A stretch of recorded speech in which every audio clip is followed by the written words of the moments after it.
Marie-Claude, la neige qu'on a eue, justement, conditions quand même, ça doit se faire sentir là, sur les conditions de ski, cette neige-là.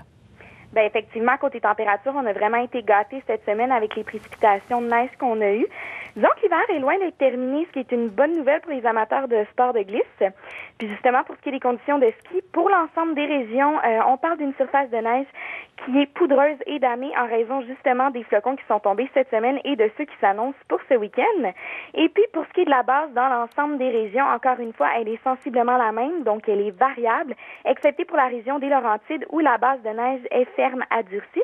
Et puis, pour ce qui est des montagnes qui ont été visitées par nos évaluateurs chez Réseau Sport Activité cette semaine et qui ont reçu d'excellentes notes, on retrouve notamment dans la région des Laurentides le mont Habitant, dans la région des Cantons de l'Est le mont Sutton et Alzette, et dans la grande région de Québec, on retrouve le mont Sainte-Anne, Stoneham, Grand-Fond, le Relais, le mont Édouard et le Val-Inouët.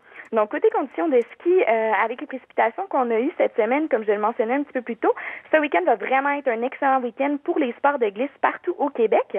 Et puis, en terminant, j'invite les téléspectateurs à aller visiter notre site Internet au www.sportactivité.com s'ils désirent avoir plus d'informations sur les activités qui sont offertes par les stations et sur les conditions de ski, bien sûr. Merci beaucoup, Marie-Claude. Merci. Bonne journée. Bonne journée. Bonne Mais journée. oui, mais oui. Là, du ski. Ah, écoute,